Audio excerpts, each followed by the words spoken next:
Welcome to Curious Eclectic Podcast, Episode 8. I have a few guests this week. We'll do some introductions, but you know me. I am Cursus, aka Dwight, and I was lucky. I started gaming when I was quite young. My brother is 12 years older than me, so while he was 15 or 16 getting introduced to gaming, I was 3 or 4. So I was held up at the table rolling dice for henchmen without really probably a clue what was going on. So I'll go through each person. You can introduce as much of yourself as you want, and then talk about your first contact with role-playing games a little bit, and then we'll move on to the next person.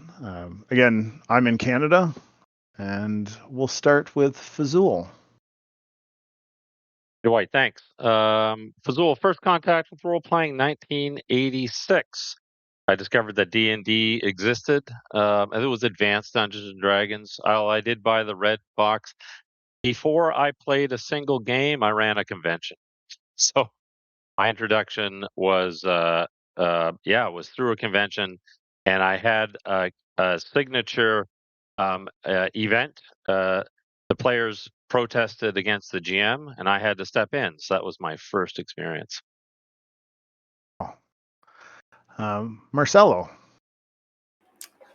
Thank you for calling me. My name is Marcelo. I'm starting playing in 1996, I think, back in my country, in Chile, in South America. And it was all started in, this kind of like a party at school with some friends, and some friends bring up a game in a box. It was actually Ravenloft, the classic box set from 2nd edition. And we didn't have any pieces. We didn't have anything in particular. We only have some dice and some maps, and it was a very, very fantastic experience. And not longer after that, I found something that absolutely blew my mind, that it was the Star Wars, the West End game version from the 6, and that was a beautiful experience. Awesome. And Aaron. Hi, Aaron Clark here. Thanks for the invite, Dwight, back to Furiously Eclectic People.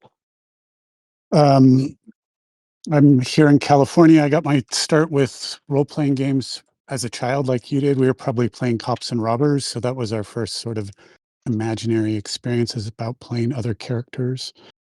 My first D&D experiences were with the Holmes Blue Box. I got that for Christmas one year, but my cousin taught me how to play that next summer with the Little Brown Books. So we didn't know what we were doing, but we were having fun. So it was great. Awesome. And Chris. I started playing, good Lord, 1974, my first year of high school. And actually, was it? Yeah, I think it was. Anyway, late 74. So I was 74, 75, finally graduating in early 80, class of 80. But so no, it was 75 then. It had to have been. Anyway, with Blue Holmes, we started playing, of course, in class and gotten in a lot of trouble, as well as study hall. And I actually went to, the following year, went to Lake Geneva, something they used to call mini Gen Con, because they'd had one Gen Con at that point. And I was at a table because I was mostly just a war gamer. I had played some D&D and liked it, but I liked other miniatures games too.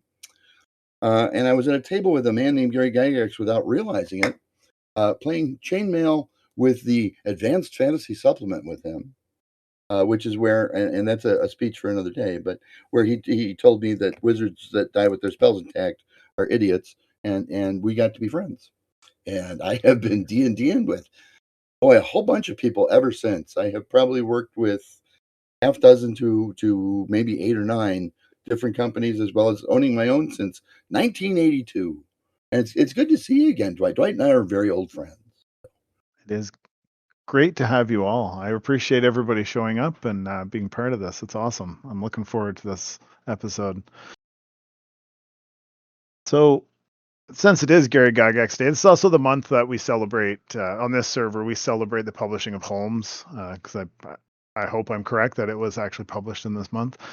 But that's what we've been doing for a few years, celebrating Holmes and Gygax together with his birthday, which is today, I believe.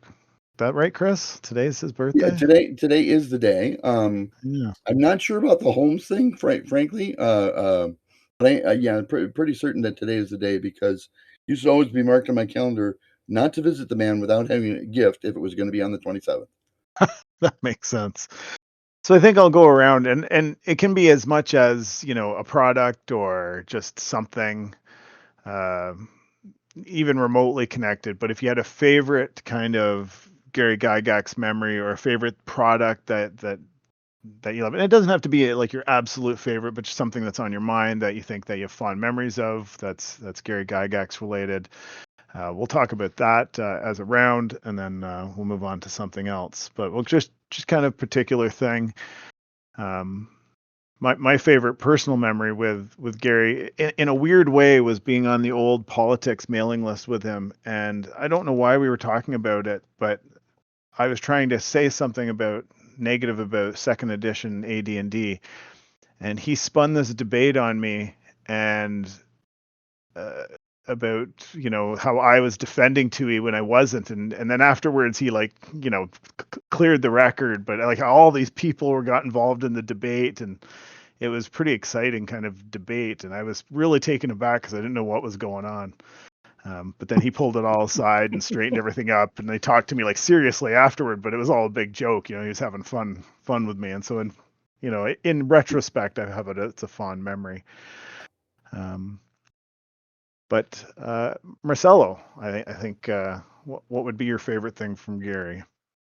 That's a good question. So I never spoke with him directly, of course, or via email or electronic contact. But I kind of start to get obsessed with Legendary Adventures, and I think with Chris here, we will talk about that. Back in 2028, 2008, right? The year, that year.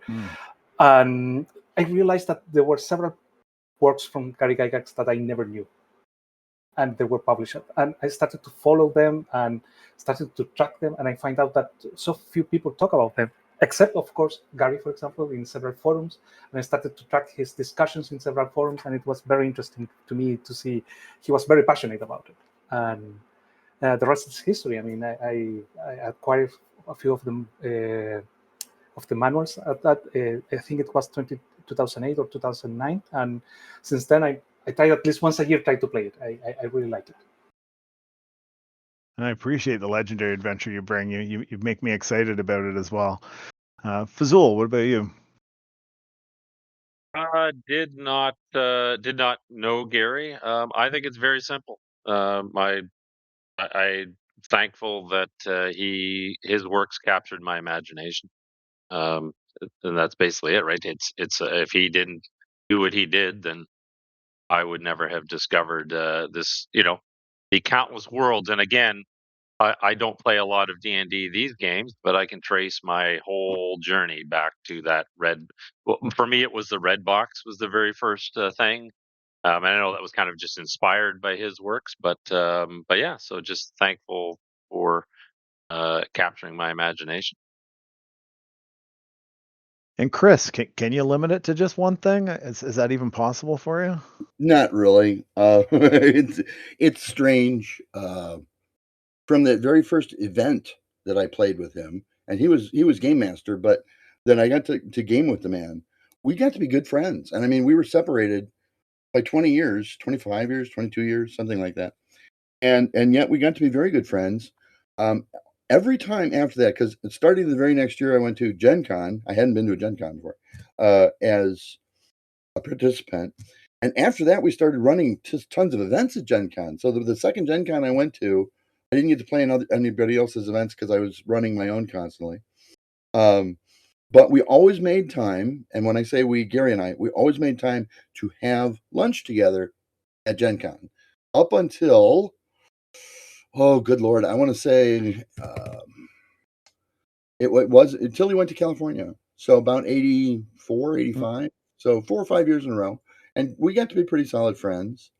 When he came back after GSR was kind of in trouble financially, I I then had a partner named Robert Bigelow, which is another name folks might remember. And I've worked with all these guys. And in fact, by the way, I wanted to mention, Fazul, Frank is going to be very happy that you grew up on Redbox. He is very proud of the Redbox. So, and I worked with Frank for 6 or 7 years as well. Good guy. But anyway, I digress. Running all these events, Gary actually offered me a job in, God, 83. He sent Harold Johnson over to ask me if I wanted to come and work at TSR. I was a junior in high school, actually becoming a senior. And I said, well, gosh, no, I kind of wanted to get a graduation certificate from high school instead. And they didn't care at that point. They were like, no, this is a new thing and it's going to be big and you should just come along and don't worry about having a high school diploma because we don't care. You're able to express yourself and we want you to join. So one story, I don't know, dude, I could talk with you about Gary stories until we were both blue in the face. One We'll amazing have to do thing that I again was- sometime. some people don't know, Gary didn't drive. And why is that of particular importance in my case? Because on almost all things, we were brothers from another mother, except for that, because I'm a hot rod nut and Gary doesn't drive at all. So every time he'd go somewhere with me, he would complain that, get out of the car and kiss the earth again. And oh, we made it. Oh my goodness, yeah, he didn't like it when I drove to shows. He liked it when well, back in those days when my girlfriend drove us to shows. So yeah. I do recall making my seatbelt a little extra tight when I was driving with you. Well, I do like a car that can get out of its own way and go around a corner at like 70 miles an hour. I do. If it's making tire noise at 70, you got to get different tires. That's all I'm saying. All right, I got to ask Aaron. Aaron, what about you? That's Well, I my favorite thing that Gary gave us was the game, right? It changed everything about my childhood, changed everything about how I daydream about the world, and it's still doing that for me. So I will say that maybe my most recent favorite artifact of Gary's or Gary adjacent is the When We Were Wizards podcast that Paul Stormberg and a few other fellows did. That's really fantastic. A really fantastic oral history about, I guess the dawn of TSR, the birth of D&D, and if you're interested in that kind of history like I am, I'd recommend it. I agree. I'm going to stay with you, Aaron. Switching over to Holmes or the Lich Way, I wondered if you want to talk about your experience in writing Oh yeah, Holmes sure. and Clark or the Lich Way, whichever, or republishing the Lich Way, I should say. I guess I can talk about both, but let me talk about the Lich Way first. So, Albie Fiore was an editor, was a content creator for UKTSR. He was part of the team that was doing the Fiend Factory in White Dwarf, which I guess then became the Fiend Folio. Anyway, this creator, Albie Fiore, wrote a few dungeons that were published in early editions of the White Dwarf. And that was the Lich Way was the first, and then the Halls of Thizanthane. I think you can find both of those. And I made a copy edit of the Lich Way when I was first browsing my old collection of White Dwarf digital editions. I stumbled on this adventure, this Lich Way adventure, and the map blew me away. It had water, it had angles, it had all these kind of interesting features, and I said, I want to play this, but it's very difficult to play from the original source material. The print's super small. It's very dense. So I started taking notes and then created a copy edit of the Lich Way. You can find that on my blog. It's free for the download. And there have been a couple other copy edits of the Lich Way as well. Fantastic adventure, fantastic low-level adventure. And if you're looking for something to inspire your kind of classic D&D play or any of your kind of fantasy role-playing, I think it's highly recommended. And I did a few print copies. I think there were 100 of them flying around. I handed them out for free at GaryCon for the 50th anniversary. So I think you have one, right, Dwight? I think I sent you one. You did send me one, yes. Okay, It was fantastic. very cool. It's very high quality. I was extremely impressed with it, and I did run it. during good. a West Yeah. Marches campaign. I didn't warn them. In fact, also Alex, whom we counting both know, on was in it, it- and I Hmm. never warned anybody about it. It was just there. Yeah. Yes, Yeah. yes, It's a yes. great little Age of adventure. adventure. Yeah. Sorry. Age says, "Has anyone ever survived this adventure?" And for me, I think they information. did, but maybe not everyone. What about you, Aaron? Yeah. How is the survival rate? I've run it and I've run it a number of times, probably maybe well over a dozen times now. I've had a couple of TPKs. I've had a few groups take it all the way through to completion. I've had sort of run it to a satisfactory conclusion on a number of occasions as well. So I think it's always a very different experience every time I've run it, and that's always surprising for me. That each group can approach this dungeon in different ways, have very different experiences. So pretty awesome in my book. I won't. Recommended.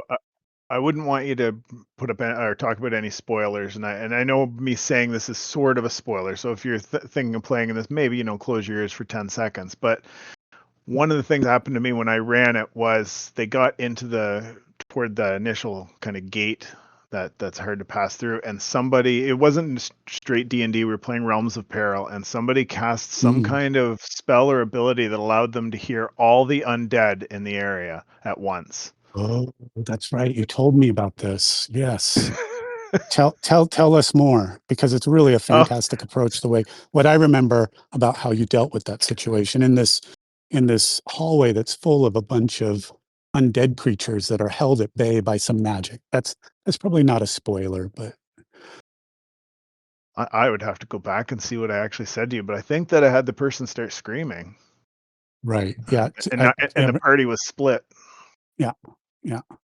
so no one else knew how to deal. Like nobody knew why he was screaming, and so they all had to decide how to deal with that. Yeah, and then I gave him a whole bunch of was able to give him a whole bunch of kind of background information through like a mess of noise, so it was kind of Like mixed this in with that. montage of experiences, right, that just come overwhelming this That's right. spellcaster. Yeah. Cool. Super Yeah. cool. Um, let's switch gears slightly. Marcelo, why should somebody? You mentioned Legendary Adventure, and you know me, I'm super hyped up on Legendary Adventure as well. But why should somebody consider trying Legendary Adventure? Oh, that's a good question. At the very beginning, I think it was very hard to find information, and probably I wasn't looking at the right places. But I got the impression back in, I want to pinpoint the date, but I think it was 2011 or 2012. If you go to the big forum or a big place, people was always talking down about Gary, always, you know, not very a nice place to ask questions or to find information. And I think that it was at the very beginning a bit hard, but at the same time make it more interesting to know more about the game. And I recall when I started to read it, it wasn't easy for me to read it. It was hard for me to imagine how it works until I started to play it and find some friends. I think it was starting in 2011 that I found a few people that wanted to play. I remember a friend of mine got the copies as well. They arrived back to Chile too, so it was very for us. It was a kind of a ceremony. We managed to get a copy, and the same problem. Probably we have some language barrier, or it was our mindset. It wasn't adjusted to the game per se. But once we start to playing, it was very easy, very evocative, and I don't know. It's maybe what I tend to say it's the appearance is a bit deceiving. You can say, "Oh, it's another game, Mm-hmm. 3 books." Once you read it, it doesn't provide nothing new. And what I'm trying to say is, you have to try it at least once, because I find that once you are actually playing the game, it's very. I don't know how to put it in words, but it's very a freeing experience, and I think there's a lot of passion in that game too. It's very interesting to see, and I don't know, the fact that many people didn't want to talk about it or didn't want to engage it makes it more alluring for me, and that's why I'm always trying to advocate for the game. Awesome. Yeah, and my experience was Jim, probably not dissimilar with it. tell me something more about Legendary Adventures because I don't know it that well. Yeah, absolutely. That's the title that Gary published after D&D, after his Yes. his And expulsion from TSR. Uh-huh. absolutely. I'm And probably and here. after Dangerous Journeys. Yes, and So after not Oh, Dangerous not after Journeys. Dangerous Journeys. Okay. Yeah. Okay. Yeah. And actually, here probably Chris can say much more and more precise, but my takeaway is that it's a game after Dangerous Journey, a more simple rules approach with only 3 stats. You can make the game work, and I find it very interesting because one of the most successful OSR games is actually a 3-stat game, right? Into the Odd, for example. It's a very similar approach, I would say, and I find it very interesting that that kind of development kind of didn't make any, or if it made an impact, it didn't make it as strong as we can see it now in the 2025 or 2024. So I find it a bit interesting for me. It's used a skill system, but each skill is like a family of, like a big tent that you can encompass several other skills. So when you choose a skill, you are actually choosing like a way of vision things, a way of life, and that can help you to improvise other things that you can use with the main skill. And I find that very interesting as well. Other than that, the 100 system, very simple. Everything is dangerous in damage. Everything can kill you with a good roll, even a dagger. I find it also very interesting as well. And magic system is a bit complex. It's several schools of spells, and each spell is very different, and everything use activation or energy points. So you can cast the spell, but you can infuse more energy on the spell and do something greater. So that's also very interesting. Sounds fantastic. Is it a 3-book set, like a hardback 3-book set, like is Yes. the Yes. tradition? Okay, interesting. I'm gonna have to look for this. I've never even seen it or heard about it. So thanks for opening my eyes. And my Might job be able for to hook today you is up. done. Yeah, might be able to hook you up there, Aaron. I know Chris will have a lot to say, and we'll go to Chris in a bit about this. But I wanted to like kind of support what Marcelo was saying about Legendary Adventure. And for me, I was always kind of look at the world because AD&D was my bag, for so many years. I'd stat everything from animals, friends, situations, and you kind of look at the world and see it through the lens of D&D. And when I got into Legendary Adventure, I could no longer see the world through what, to my mind, and not to insult anyone who loves it, I still love AD&D, but I couldn't do it anymore because Legendary Adventure allowed me to not maybe perfectly, but just it was like seeing the Matrix, and I can see everything in the world through the lens of Legendary Adventure in a way that I couldn't ever have imagined doing. And I think it opened like Marcelo mentioned, the freeing nature of that. And it did take me a couple sessions to actually really figure it out. A couple sessions where I had the luxury of just emailing or messaging Gary and saying, hey, what should I have done in this situation? And him correcting me and me going, oh man, I totally didn't understand that aspect of the game. And the main thing that I found with Legendary Adventure is if you'd never played any role-playing game at all, it's extremely intuitive. But if you are someone who's played a lot of D&D, it is pretty hard to kind of, it was at least when we were starting, which was a few decades ago now, or a couple decades and a half, that, we had some trouble wrapping our heads around the concepts originally. I think, yeah, Chris, do you want to talk about what Legendary Adventure is? Sure. Not what, how it ended kind of there, but kind of what the good of it. I'm going to start somewhere else a little bit, but it'll only take 10 seconds. Aaron, actually, Gary didn't put out that system. Gary and I put out that system. It's his word, so Correct. don't get me wrong. Correct. I tried to Which one? influence what the system wound up being and failed miserably. Gary was adamant that it was what he wanted it to be. But we did develop that. I was his partner at Heckaforge that launched the product. So, the and as a Legendary result, by the way, Adventures. Oh, but okay. and as a result, I have about 20, 21 maybe copies of the 3-book bound set still in my stockroom. because when the company broke up, I wound up with about 5 cases of them at 30 sign me up. days, and I Yeah. have about 20 left. So if you really need to get one, Yep. drop me a note on Facebook, and I Okay. will make sure that one gets to you. Fantastic. I don't need 21 sets. I don't. The biggest difference between regular Dungeons and Dragons, which I still write for, Legendary Adventure, which not so much because there aren't quite enough people playing it to make it lucrative. Although that maybe will change in the future. We'll see. Is that Legendary Adventure is more about discovery, and Dungeons and Dragons is more about combat. That doesn't make either one strictly about one or the other. But I used to explain, and people would ask me, Chris, why is this like D&D? What's different? And I would say, D&D is about what you can kill, and Legendary Adventure is about what you can do.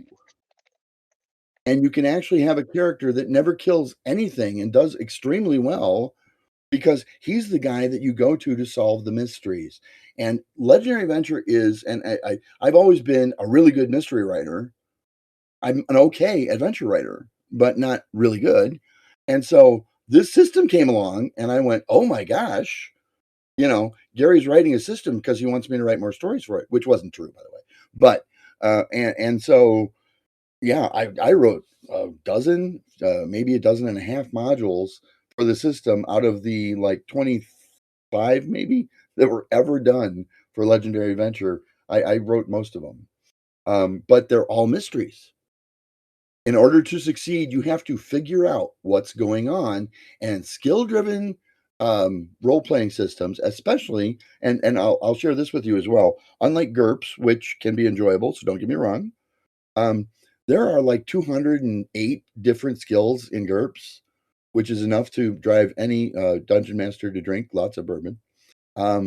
There's 40 skills in Legendary Adventure. That's it, and it covers everything. There's a lot of overlap.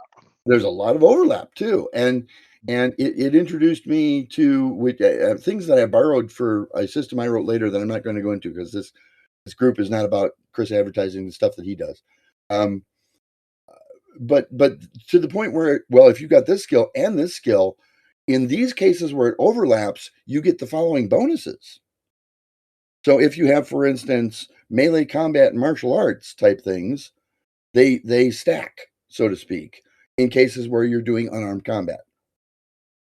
And it's a really neat system for that.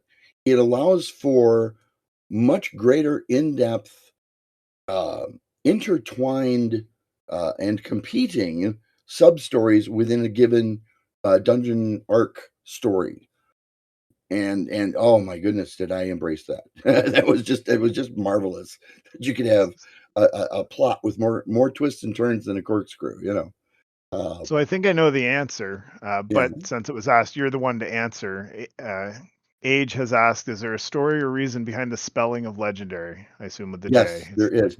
At the time, there was a very popular television show called The Legend of Hercules, which, by the way, I used to watch all the time because I thought it was great, but whatever. And it was trademarked. So LEG, Legendary Adventures of Hercules was already trademarked as LEG, and they would not allow a trademark for Legendary Adventures as by itself. It was too close because they're both in the entertainment industry, which is true. I mean, believe it or not, Hollywood comes to the games industry time after time after time for ideas, and many of them become movies. Just ask the folks at Sony, whatever. But so he suggested the J, which Spike Jones, I don't know how many of you know Spike Jones. He's a freelance game reporter, so to speak, from Canada, I believe. Spike was like, oh, it's the Lejendary Adventure. So I suggested to Gary that he use legendary with 2 G's as a single letter that we would create called, for Gary Gygax, right? No, he wanted J. So needless to say, like most arguments, I lost and it became a J. That is that Magenta? Is that what I'm kind of piecing Magenta. together here with the spelling? Isn't there like a comic or an IP or role-playing game that's called Magenta? Maybe I'm just mixing these two things up. I don't know. Magenta, don't I've know not heard either. of. But yeah, it was very definitely the Legendary Adventures of Hercules that caused Legendary Adventure not to have a G in it. So. And don't get me wrong, Kevin Sorbo's a great guy, good actor. I loved the series. But darn it, the best laid plans, Gotcha. Fazul, the kind of a lot of conversation that's been going on here. Did you have anything you wanted to add to that? I'd like to give Legendary Adventures a try. I'm like Age. He mentioned that he'd never heard of it before joining Furiously Eclectic People. I'm in the same boat. Never heard of it. I'll happily run it for you guys. Or Yeah. Marcelo runs a great game too. He's done a few, I think at least one, if not two of them on here. But And I love with skill-based games, as you know. well, that's what I wanted to mention is the OS RPG, the one-shot RPG. There, I'd like to sit down someday, and I hope in a future episode we will like pull the book out, and we'll kind of do a bit of a comparison between Legendary Adventure and Oh, one-shot interesting. RPG. I believe there's some similarities in design there that Oh, interesting. Very cool. might be interesting to kind of set them aside and set the differences aside. But why don't you tell us about the one-shot RPG for those who might not know it? Very simply, it is a skill-based system, but the basic concept behind one-shot RPG is you've got gaming night, and one of your players basically is like, "Sorry guys, I can't make it." So you're going to whip out a one-shot RPG adventure and have a very fast-paced, kind of a lot of momentum game that's very memorable. That's the goal. Cinematic. I like to approach them just like movies. And it's percentile, your It is, skills, yeah. So right? with the Yeah. D100 system, I was just looking because 40 skills to me seems like a lot. So there's Hmm. 21 in the modern covert kind of espionage version. There's 21 skills. Um, and I think that probably has more skills than most of the one-shot RPG systems. But yeah, I like a tight skill list. I think some skills got added to Legendary Adventure in the set. Like, I don't remember if swashbuckling was originally in it, or that got added in the essentials. It was That, added. that was added. Yeah. Yeah. Yeah. So I'd stay on you, Fazul, for a second. Just kind of a slightly different question since you're talking about the one shots. How would you take a large dungeon that just could not be completed in a 4-hour time slot and make that like a memorable 4-hour adventure? Yeah. So I actually do this all the time. Uh, because TSR creates these not TSR, sorry, Wizards of the Coast. Geez, don't hate me for that one. Wizards of the Coast creates these big books these days, right? That are adventures, and they're filled with dungeons. And I'm going to be the outlier here. I can't really stand dungeon crawls. I find that they lag. They're kind of boring. So I basically look at a dungeon. I figure out the key villain, the key plot, maybe 3 or 4 encounters, and I reduce it to that essentially. Yeah, I create a story around it. I still use it. I'll use the map, but it's not about exploring every room ad nauseum. It's more about the story and again, I'm a big momentum person. I like games that have a lot of forward momentum in them. So Age asks, have you ever gotten any heat using the OSR acronym in your game? No, and I actually got the I actually got the URL for a website. I haven't done anything with it. Oh no, I have. I kind of have a splash page up, but no, I've never have. Nobody. It's not trademarkable. It's a generic term, but yeah, no Interesting. heat. Yeah. That's good. I think that leads kind of into your lean in dice rolls that you've mentioned in the past. You want to describe what they are for the group, and then I'll move on to someone else. Because I'm so focused on momentum, I like to pay attention to uh, player behavior. And are they leaning in to the game, or are they basically laying back in their chair and daydreaming or fading? So a lead in dice roll is when a natural 20 comes up, when a fumble comes up. I use the skull die. So every time the skull die is rolled, so the skull die is basically a D6. The one has a skull on it, and I use it for all kinds of things. I use it in every system. It's basically, if there's a chance that something could go wrong, you roll the skull die, and if the skull comes up, it goes wrong. Every player leans in when the skull die comes on the table. So I like mechanics, and I like things that basically the players are now in the game versus kind of fading. Perfect. I'm going to pose that question to Aaron too. You've run a lot of whether D&D or Holmes or your Holmes and Clark. Have you done a lot of just straight up one shots, and how would you keep them exciting and people or even shrink? Like even the Lich Way to me is a difficult one to like accomplish in 4 hours. If you need really, how do you handle that? Well, my preferred session length is 3 hours. Because after 3 hours, I'm kind of getting exhausted and fatigued in any case. So I don't try to put any sort of artificial boundary or time limits on the game, and just sort of play to see what happens. And if we play for the allotted time and that's as far as we get, say in the Lich Way, then that's what happens. And maybe we gather again for another session, or maybe we don't. But we've told a story together, right? We've had a shared experience together, and that's enough. That's enough for me.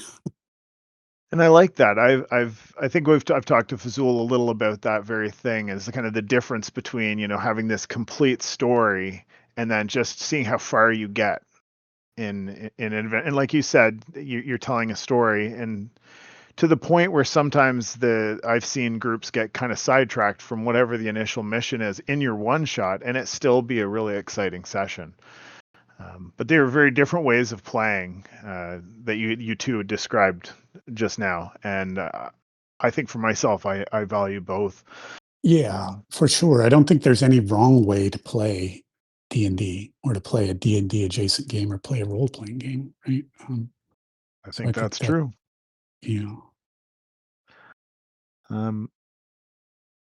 Marcelo, what about you? You've run some one shots. How do you keep them exciting? That's I don't think you're gonna like my answer. In time, long story short, I find less and less time to play with my friends. I started to push the perfecting the technique to run one shots, because it was more fulfilling. And if you play twice in a year, I think it's the only way to get a meaningful experience, right? But after a while and several years playing only one shots, I find out that it's less appealing for me, and less, I don't know, it's like eating always burgers. You need sometimes something more like a proper meal with a wine, something that takes time and you enjoy it. And that comes with me the interest to play more the classic D&D games, and that's the reason I have this appealing for the OSR games from the past, I don't know, I would like to say since the pandemic, or a bit before the pandemic, because I find that's when the classic D&D shines, where you have a more long format experience. I find other games outside the OSR sphere plays perfect with one shots, and I think they have the drama and the mechanics to the perfection. Star Wars, for example, from Fantasy Flight Games, I can run one shots absolutely easily with mostly improvisation, and I think I have it as a muscle memory. And to answer more the focus of your question, I think it depends on the game. Some games provide you tools to have a perfect one shot. Some other games you have to introduce some tools. And again, something that Aaron mentioned, there's no wrong way or good way to play a game. You can always find a middle ground. One of my most fulfilling experiences playing West Marches type of campaign, but in a game without map, in a game without a base town. It was a Star Wars game with Fantasy Flight Games. Everyone was in a big Nebulon B frigate ship, and they were jumping from adventure to adventures every session, and we played for 2 years, and it was a fantastic experience. You have the best of both worlds. You have a one shot that it has to end in 3 hours, but at the same time, if you add them up, you have a overarching story. And yeah, I think it's mostly experience, but also the game needs to be on par with you, with the experience that you want to provide.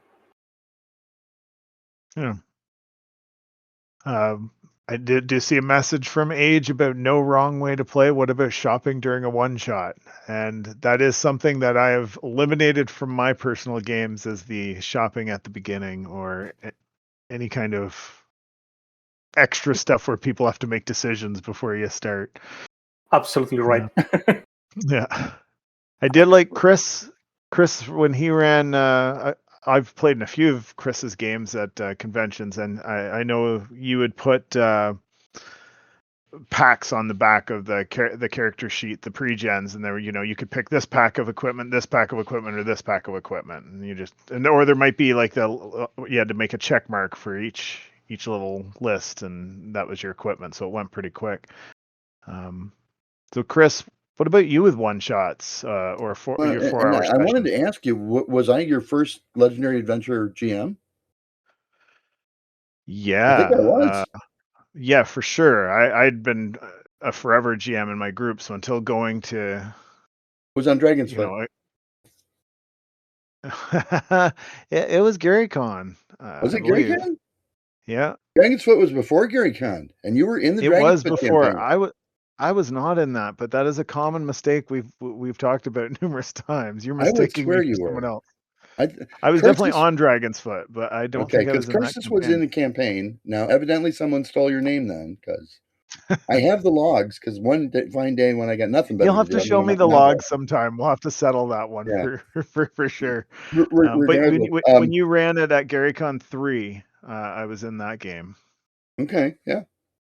Well, as you know, I like to have a number of subplots. Now, why? Because subplots you should always, whenever you start the game, you should have subplot that is both introduced and achievable, like the outcome that heroes would wish for within that session of gaming. That doesn't mean that the overall arc should be satisfied, but you should have enough sub-direction that there always are more things to strive for. I love, without fail, if you've played in one of my games, somebody will turn to you and say, "We're supposed to be finding the girl. What are we doing this for?" And well, we can't let this poor soul, undergo this torment for the next 100 years. We must free him, and so we have to do this and this for now. We'll get back to the girl. It's okay, And then you find out that when you freed this guy's soul, that it helps you to find the girl. So when you intertwine those subplots, that's the way. To me, that's the way you do that.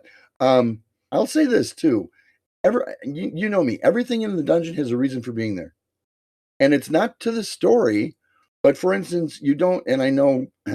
Let's just say not wizards, but Hasborg at least will do things like putting the goblin warrens right next to the lair of the giant spiders. And I'm sorry, no self-respecting goblin would live there. They would move. They would not want to have to risk their lives going to and from work every day. So there ought to be reasons that things are in a dungeon. And once you start adding the reasons, the stories write themselves. You also don't want to write the story past the point at which the characters become involved. You write the story to the point that the characters become involved with the aspirations of your antagonists all laid out. If unstopped, here's what they'll do, right? But you don't write the story from them. The characters write the rest of that story through what they do during the game sessions.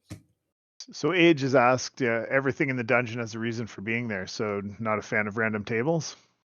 Not a fan of random tables unless they make sense. I mean, it doesn't mean you can't have a predator that wanders in from outside, but it ought to be a wandering monster, not somebody that has his own chamber or a lair somewhere that's right next to his worst enemy. That just doesn't make sense. And there are a lot of dungeons that do that. They just, we used to call those, and I mean, I stumbled upon this problem in many commercial dungeons early in my gaming career. So when I was mostly still a player, they're monster and treasure lists. And in fact, monster and treasure lists came out from TSR in the early 80s, and they're garbage to play. It's dull. It's just combat. Go in, kill the thing, and take its stuff. You know, and you might as well just play a miniatures game. They're more fun because they're more tactical, in my opinion. You know, but when you're, I'm sorry. It's okay. Marcelo, the what you mentioned there, I'll let you just say it. What you mentioned about random tables. Yeah, absolutely. This is again someone who started in the '96, so I wasn't there when the truly old school game happened. I came after Dragonlance, so trying to jam in a story in a D&D game that sometimes it works, sometimes it doesn't work.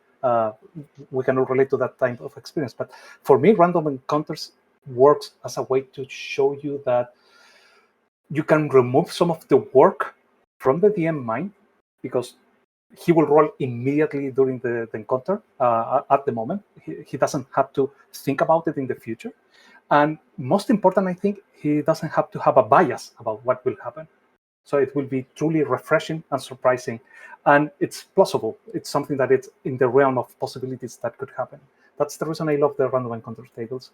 But again, it's not for everyone, and it's not for every system. And for me, it has a very precise moment in the, for example, exploring a dangerous situation, similar to Chris mentioned here. So one of my big experiences with random encounters in a one-shot was playing with Alan Grohe, Grodog. And Nice. there was probably multiple times I think I played where more of the adventure was dealing with the random encounters than even getting to his. I think there was one where he kept saying the playtest adventures in this direction. The big blinking lights appear in the dungeon, but nobody went there. We just kept going elsewhere, but he would every turn he would rotate through who rolls it, so you'd know it was a random encounter.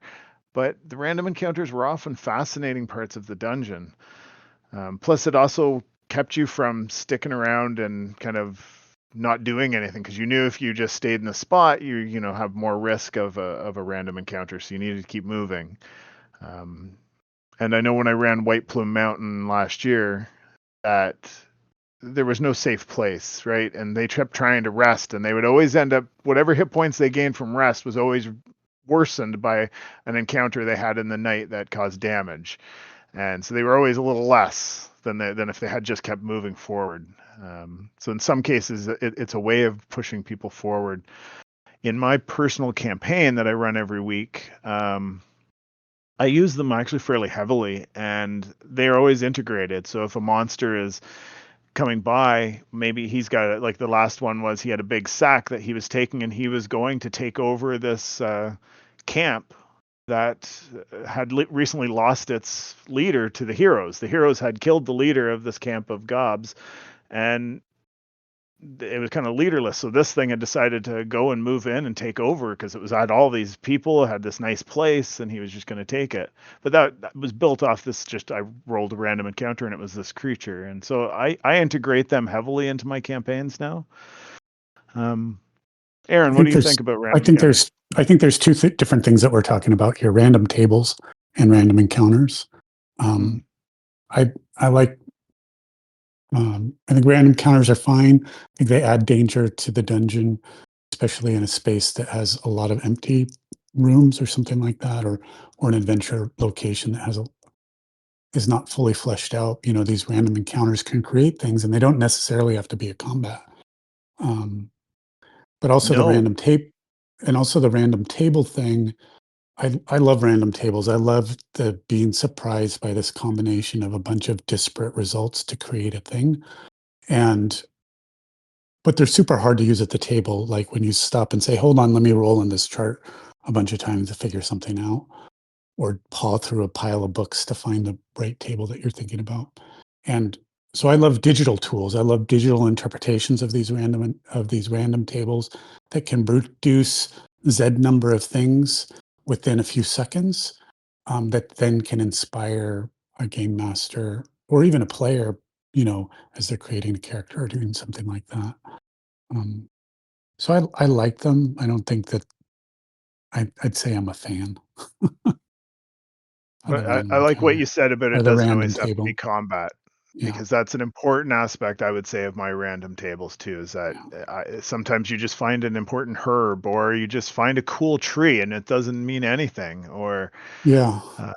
but usually I have things connected. But so one time they found a herb, and the herb was actually being harvested by some other being that had power. But that type of thing, I think, is helpful. Fazul, what about you? I know we've spoken about it before. Yeah, you know what? I don't mind random tables. I don't use random encounters at all that I can think of. But I've got an appreciation for random tables. I participated in something called the Iron GM competition, where basically you have an hour and you start with three ingredients. It's like Iron Chef. You start with three ingredients, like so three random things, and then every 20 minutes you get thrown three more, and you have to create an adventure out of it by the end. And I really enjoyed that experience. And so I kind of use that today, and I include random tables to create adventure seeds in most of my rules. Oh, I like that Iron GM concept. Is it sort of like a timed event where you have like Yeah, so 3 you have hours to 1 hour. work or So you something? you you Oh, have one you have hour. one. No, you have 1 hour. You start with three kind of random things. You start working on your adventure, and then you get three. Then you get more. Actually, they don't introduce three every time. I think they introduce another ingredient Oh, every like 20 a minutes. surprise And ingredient. Uh-huh. and yeah, and that could completely, and it does. It completely. You're thinking your adventure is going one way, and this new ingredient comes out, and you're like, oh no, like time travel is now a thing. I Oh, now I have like to time completely travel. shift my idea. Yeah, so it's a really fun exercise to just do, especially if you need to run a game tonight. You need some ideas, so you can just kind of you get some random seeds together and come up with something interesting. Yeah. Cool. Exercising the GM brain is probably a more important thing than any of us would have realized, 20, 30 years ago, or whenever you started GMing. I don't think that I realized that it was a muscle you needed to, because sometimes you get stuck in your ways, right? And you need something to get you out, and then maybe a For sure. competition You like know what? that's helpful. I find good players really help with that, right? Like if you're, and again, even though I publish one shots, I run campaigns. And I never write. I write the first game session, and then I don't write anything after that. It basically the story evolves from the players, right? So they're a great source. Players to me are the best source of inspiration, and their characters. Hmm. The thing is, right, that good role playing is immersive, and the more immersive it is, the more fun you have. And there's no reason, for instance, that the orc enclave that lives in the caves just south of this farm that is having its cattle stolen, so they want you to go check it out. There's no reason that they would put up with constant raids by displacer beasts that are a wandering monster on the table, because they would go out and hunt them down rather than put up with having them as neighbors. So I'd argue that if the displacer beast just showed up that week and started wandering through that area, then maybe that's a rationale. But I get where you're coming. I get where you're coming from but totally about you see, having and again, it's this a possibility. connection, right? And Mhm. explained from that aspect, it makes sense, and that would help the immersion factor. But when you've just got some crazy critter that would just annihilate everything around it, I just ran a tournament module. I don't want to say where or when because I don't want to insult the person who wrote it. But his initial encounter is Rakshasa. It supposedly worked for a dragon, and I'm sorry, first edition Rakshasas don't work for nobody but other Rakshasas, and that's only because they're, I don't know, intimately involved with them. You know, it's a demon for gosh sakes, and there's a reason for it. So the problem with wandering tables to me is you can often lose your immersion factor if you roll the wrong thing. And coming up with a story that is connected but kind of far-fetched, if it feels far-fetched to your players, you're losing their immersion, and you don't want to do that. You want them involved. Yep. You want them, you know, to be the hero that they're playing the game to at least feel like.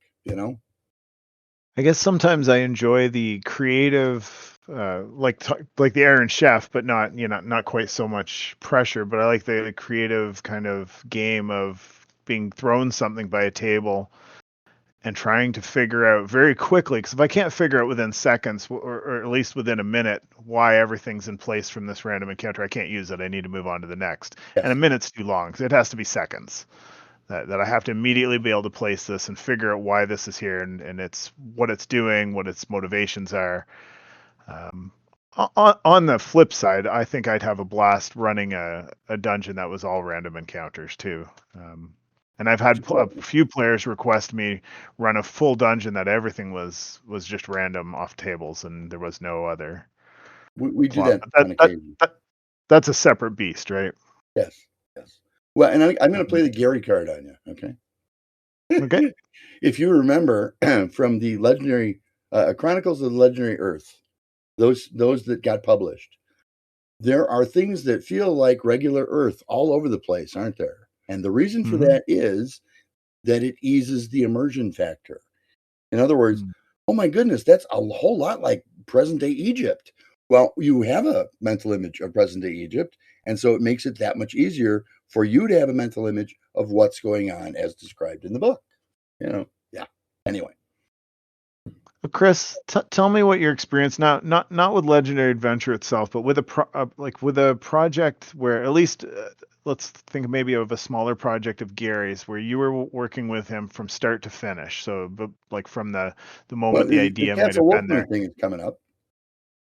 Yes. I will absolutely give you a chance to talk about Castle Wolfman at the end. I'll let everybody talk about something, and then I have like a kind of a fast round of single answer questions that I want to ask everybody before we finish. But what I was wondering from you, then I'm not sure I've really talked too much because I've talked to you about this, about other authors that I know you've worked with, but not Gary. What was his process? Oh my goodness. I'm not sure I know. And let me explain that. Everybody else, I mean, I worked with Jim Ward, I worked with Tim Kask, I've worked with Frank Menser, I've worked with Harold Johnson, I've worked with Joe Goodman, I've worked with Steve over at Troll Lords, I've worked with a bunch of people. The point is, I would decide that we were going to work on something, Gary and I, right? And I would call him and say, hey, we're going to work on this. Okay, we're going to work on that this week. Okay. And then the next day I would get 27,000 words.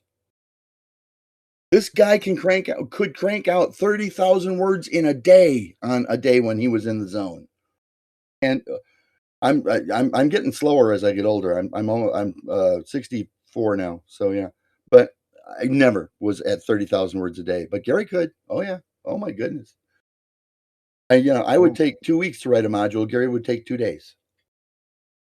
I believe that. Yeah, I believe that. So I do. We're getting close to the end. I want to give everybody a chance that has products and stuff to talk. So I do want to have Aaron next because I really wanted to talk more about Holmes than we did. But I was hoping you would talk a bit about Holmes and Clark and your experience with that, and kind of maybe to the touchstone of Holmes itself and what that meant to you. Sure.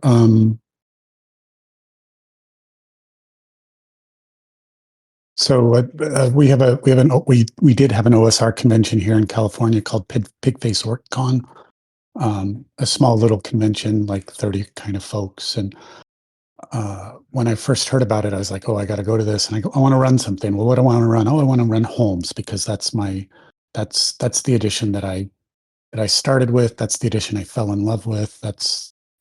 And I wanted to revisit that, 40 years later or whatever it was.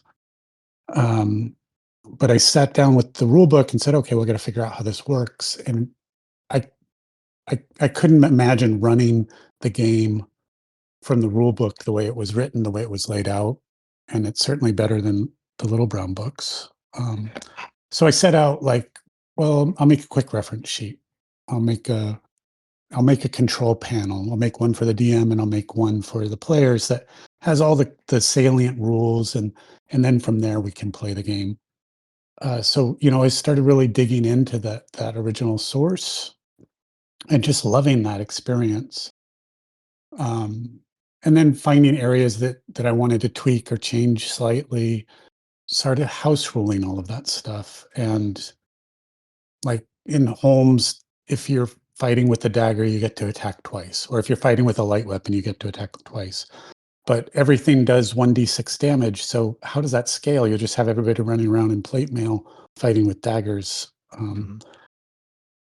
So, I started to think about it from a design perspective and said, well, if I was wearing a designer hat, I would, well, if you had a dagger, you could fight, you could attack twice, but only if you're wearing light armor or worse, and you're not encumbered. Well, okay, what does encumbrance mean? And then sort of, going down those design threads, and then creating a bunch of house rules around all of this, right? So, and then running a lot of homes, playing a lot of homes based on these house rules, which grew and grew and grew. And I said, well, I guess I should make a rule book. So my pandemic project was to in Google Docs draft this rule book and then take it to print through Lulu, right? Like a print on demand service. And when I started down this road, I decided real quick that I didn't want to be involved in the business side of games. It's too small a market with too many competitors, and I didn't want to get wrapped up in a bunch of tax complications and worrying about money. So everything that I do is for fun and for free. You can find my Holmes and Clark rule book on my blog, which is on the tabletop.blog. And I publish a lot of different content there, not just role-playing game content. The last thing I'll say about Holmes and Clark is when I was started down this path of self-publishing something, I didn't want to just write another retro clone, right? So I wanted to offer some new ideas or some new mechanics, and I think I've done that in the text. Things like scaled skill checks, like a fiction forward approach that leans very heavily on sort of what's happening in the late teens around the indie RPG stuff. Some new ideas about magic, et cetera, et cetera. But everything in Holmes and Clark, there are no firm requirements. It's a bunch of you could do this, or here's some options, choose. It's very non-prescriptive, I would say. It's and we've been playing a bunch of it. I think I've run 3 or 4 campaigns with it that have all gone in excess of 50, 60, 70, 80 sessions. Wow. And that's been really rewarding for me because we have this golden age of the OSR with all this content, all this material being produced. And I want to play those things. I don't want to just read them. I don't want to just look at them on my shelf. I want to experience those things with my friends that I haven't even met yet. Right. Awesome. Fazul, you're also a publisher. Do you want to talk about being a publisher? And I know you're working on something. Yeah, sure. I agree 100% with Aaron. I have a full-time job. When I get into publishing, I looked at it and I was like, market too small, and it's so fragmented now. Like, there's so many Kickstarters, so many people. I think did look this up the other day. I think Drive Through RPG is over 100,000 titles on it. So I take the same approach. I do it for fun. I only write what I want to write, which spans from spy and espionage to cyberpunk to horror. So I'm all over the place. But it's everything I put up is pay what you want, right? And you can pay nothing.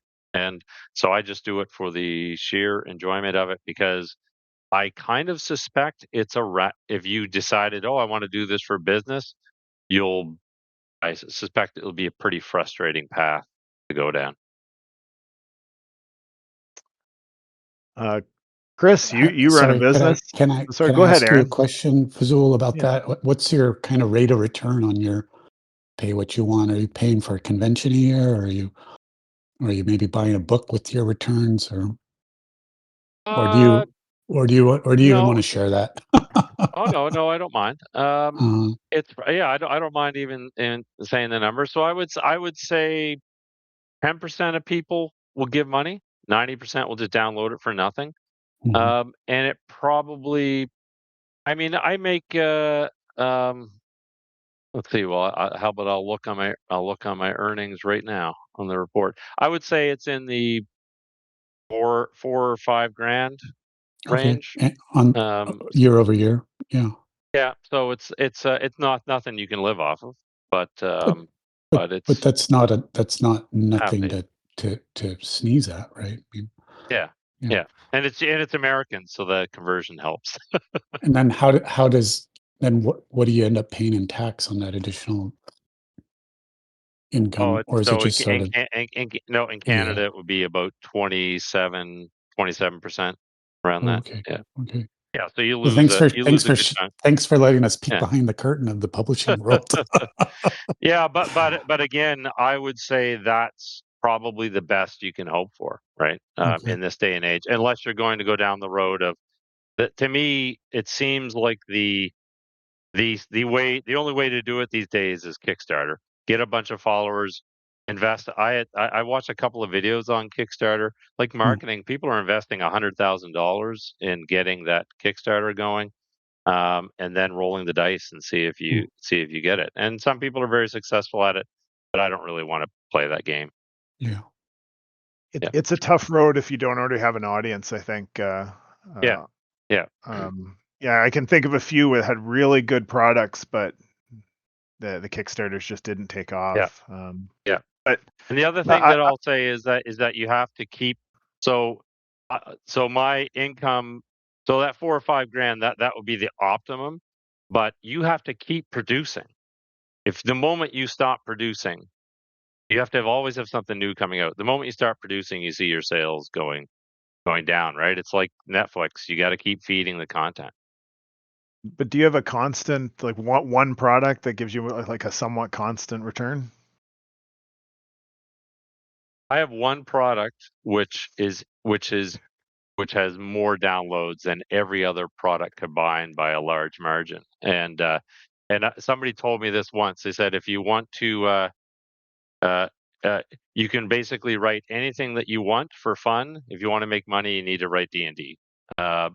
And so I have Mad Manor of Astabar, a D&D adventure. So it would be by far my single most popular product.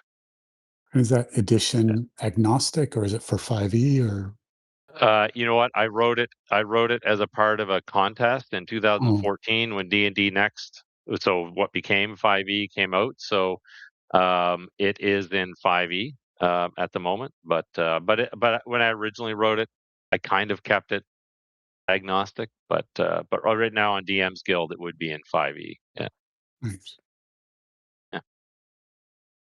yeah. Chris, do you want to talk about there's we can't spend an hour talking about it, but talk No, about the I'll try publishing and I'll side try of and life give you a and Reader's Digest version. Now, I've been self-published since '82. Um, to begin with, it was just to break even and pay for the shows, which it always has.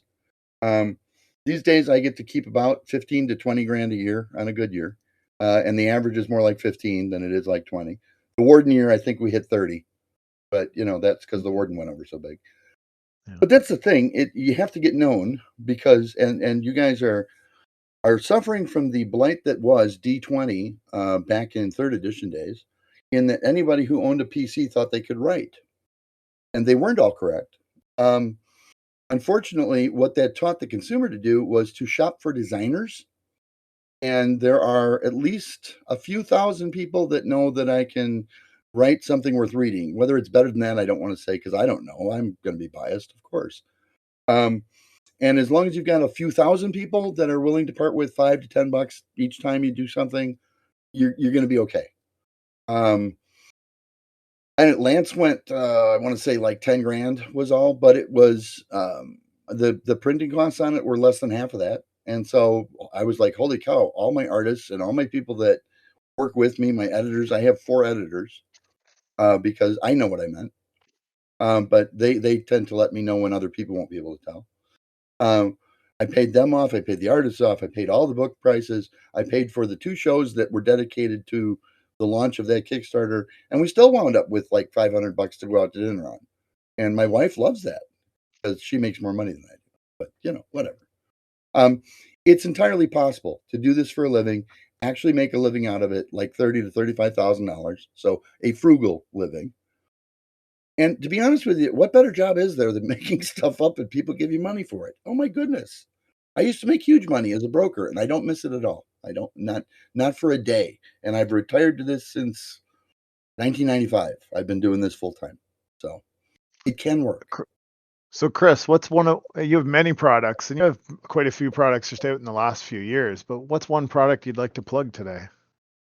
What's coming up, and it will show as a Kickstarter probably, I'm thinking late August, early October, is the last thing I worked with Gary Gygax on.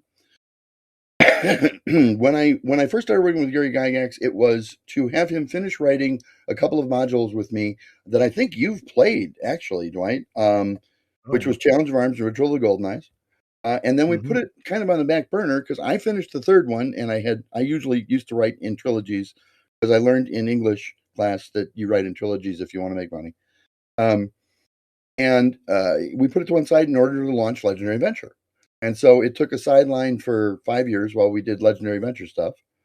And then Gary came back to me and said, "Did you ever finish that last one?" And I said, "Sure, I did, but it's too darn big, and it's going to be a 160-page module." And in 1990, I'm trying to think, 2000, right in there, nobody buys those. So he said, "Well, send it to me anyway. I'll see if I can't get it taken care of for you." Okay. So I sent him this 160-page module plus, and he sent it back 3 days later as some god-awful 287, 311, some number, more than twice the size. I was like, great. So I started off with something I can't publish so that I can end up with something I can never publish. These days, people put out, as you've mentioned, Fazul, they put out books that size. And I had a friend over as I was cleaning out my external hard drive, which my machine backs up to every 15 minutes because I've lost way too many books from hard drive crashes. And I'm going through cleaning the directory because if you have a several terabyte external drive as a backup, if you don't clean it out every once in a while, eventually you will go to access it and your regular computer will wave a little white flag and say, "We can't read this directory. It's too big." So you go through and clean it out. And he noticed this file that said the initials GG after it. He said, "What's that?" And I said, "Oh, it's Gary's contributions to Castle Wolfmoon." And he said, "Oh, you have unpublished Gary Gygax material on your computer." Yeah, I've worked with him for a while, so that shouldn't be a big shock. But sit down and shut up because you're about to have a Kickstarter. And so that's how that all started. And then there was all kinds of furore over it because several people from the Gygax, okay, one person from the Gygax, You don't want to get into that here. yeah, didn't want me to publish it. And so now 2 years later, I skipped the gross part. 2 years later, we are in fact going to finish it, but it is actually a 7-book series. And so I am writing 7 books at once. Holy cow. With 42 different contributors and 17 artists so far, although I fired one today. So, yeah. Anyway. I may have to get in on that. You're welcome to contribute if you wish. Yeah, we'll have to talk about that. Marcel, is there anything you want to or been holding back or wanting to ask or say? Hi. Just one tiny thing. I mean, first of all, thank you for inviting me here. I'm probably I'm the only one not producing or contributing. Oh, you're not the only one. I don't think I've been in magazines, but that's about it. But I just wanted to say thank you to all because every contribution, that's moving the hobby forward. And regarding that, I think I have a good friend that has its own itch.io page, and it's publishing some games, some in Spanish, is also from Chile, and some of them in English, really good ones with fantastic handmade illustrations. I really recommend it. I will give you the link later, Dwight. But if you want to look for it, it's the Moss Hut, and here it's the pronunciation plays tricks on me. But hut as a tiny village house in a that type of hut. So I will write it here too, the link. And if you have a minute to take a look at those games, I truly recommend it. They are really fantastic. Awesome. Thanks for sharing that. I'll definitely put it in the description for the session or this episode. Thank you. I think it's time. I want to do like kind of a rapid fire type thing where I'm going to ask a question and I'm going to get each of you to answer it. I've got 4 questions. It's really kind of like a, sort of a one-word answer, although one of them would be 3 words, but you just answer the question, even if it's a difficult, like, you don't have a right answer, just your best right answer. Nobody's going to, well, I'm not going to hold you to it. There may be, our thousands of our 3 fans or whatever it is we have might hold you to it. Adrian can be a bit of a hard guy sometimes. So the first question I want to ask is, if you could only have 3 stats in your role-playing game, what would they be? And I want to start with Fazul. Oh, geez, tough one. 3 stats. So it would probably be like a brawn, a physical stat, a speed or dexterity stat. So I don't know what word I would finalize on, and then a mental stat. So it'd be probably those things. So brawn, speed, and mind, Okay. brains. How about you, Chris? Just 3 Well, stats. That's all you let me can have. unmute. Physicality, mental, and believe it or not, presence. Gotcha. So I like that. Yeah. And Aaron. I'll say yes, no, and maybe. Things you can always do, things you can never do, and things you can sometimes do. Awesome. Nice. Marcelo. That was fantastic, actually. I would say something more esoteric. I would say a feather, a sword, and level. Everything that in the realm of poetry, intellect, or magic goes to the feather, the sword, everything that goes to might, bravery, etc. And finally, level, something that it's a progress, that the mark that you're leaving in the world, like the fame or infame, as in Legendary Adventure. Awesome. What was feather represent again? Magic, intellect, social, even Arts. arts. Mm-hmm.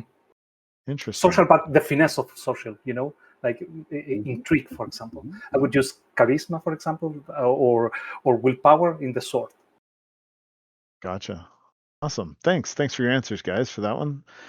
That's some interesting stuff. The second question I have is, do you track mundane ammo? And I mean, I guess you could open that up to mundane items, but I think we'll just stick to mundane ammo. So not magical, just mundane ammo. Do you track it or no? We'll start with Marcelo, actually. Go backward. For D&D and OSR games, yes. For other games, like first come to mind, it's Star Wars from Fantasy Flight games. You never run out of blaster ammo, but sometimes your blaster fails, right? So when you get a threat or a despair, you can run out of ammo, for example. That's a good way to manage that. Aaron? Yes. Fazul? No.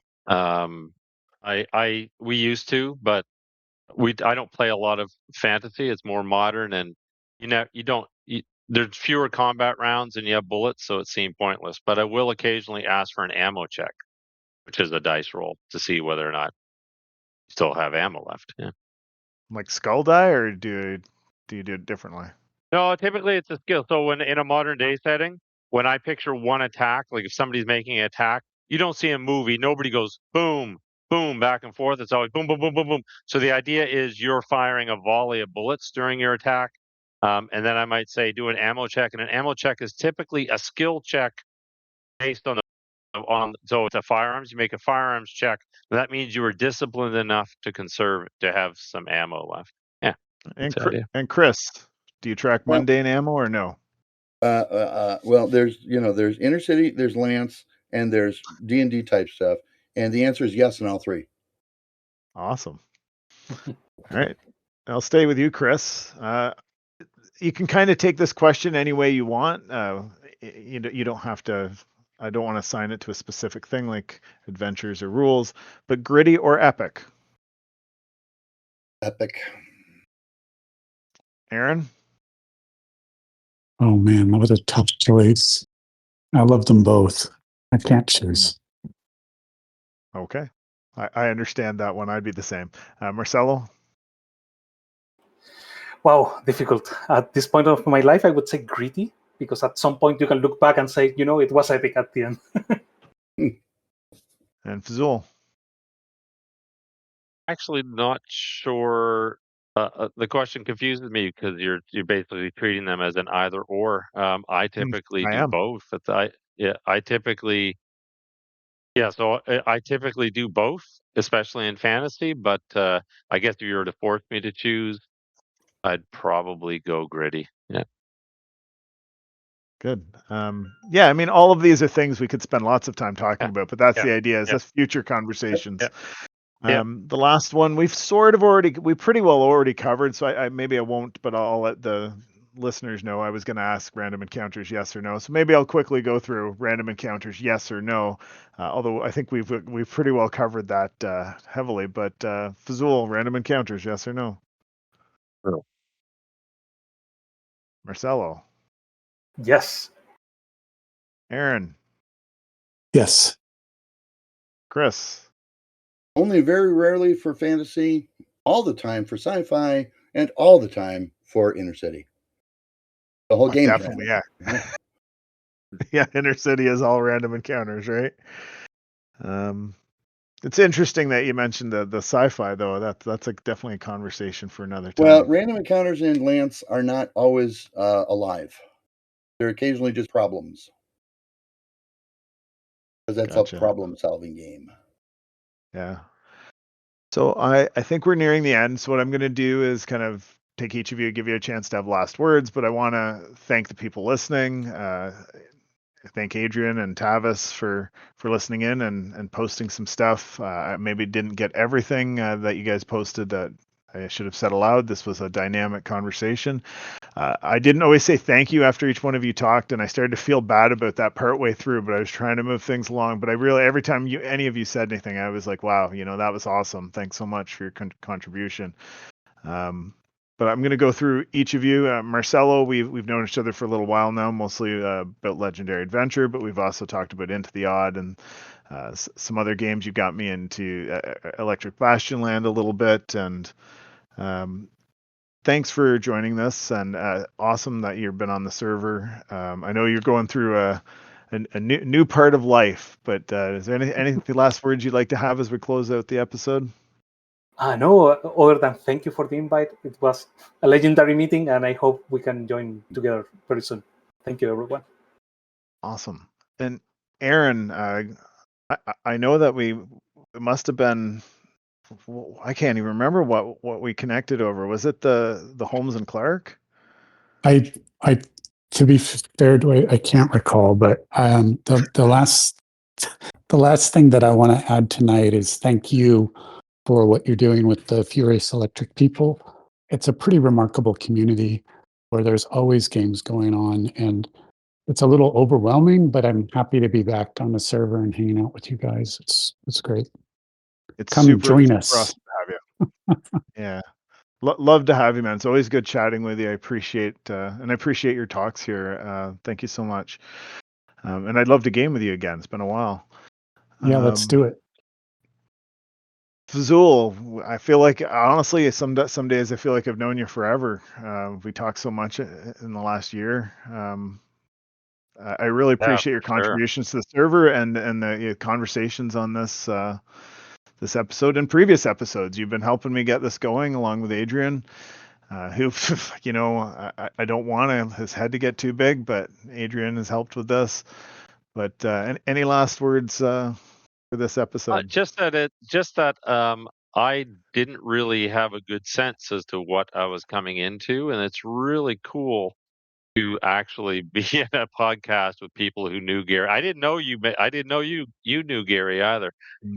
And just the various experiences and passion that people have for games. It's pretty awesome. So thanks to all the others participants for sharing. And Chris, we've known each other quite a while now. Sorry about that. But it's been a while, man. You're brave enough to admit it though in public, so that's a big step. Before I forget, Fazul, it sounds like your one product is what we like to call an evergreen product. What that means is it's going to be selling 20 years after they throw dirt in your face. Okay. And I would like you to consider polishing your layout a little bit, putting it on drive-through for $4.99 as a PDF. Why?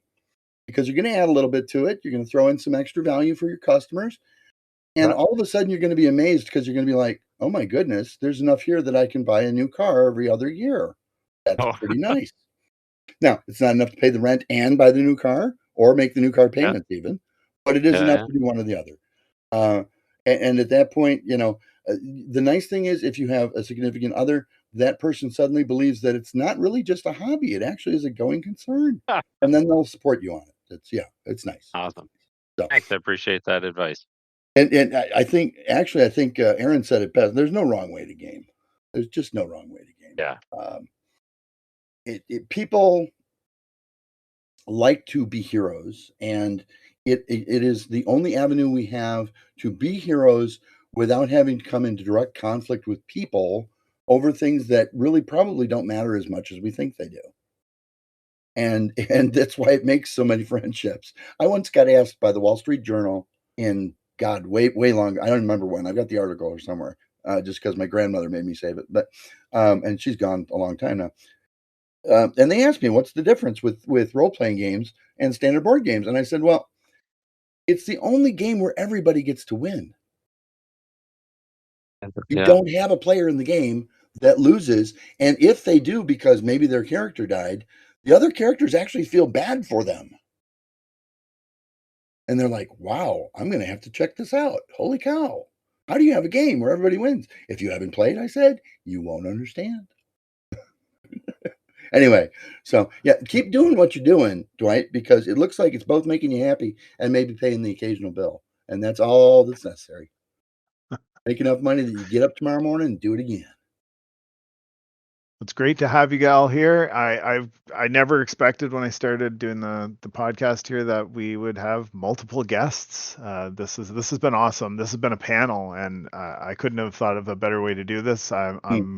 Anybody who wants to come back, we'll be doing this every same time each week till the end of August. But I'll say bye to all our fans out there, and I'll see you in a week. Thanks, everybody. That's nice. Bye. Thank you. That was the show. You heard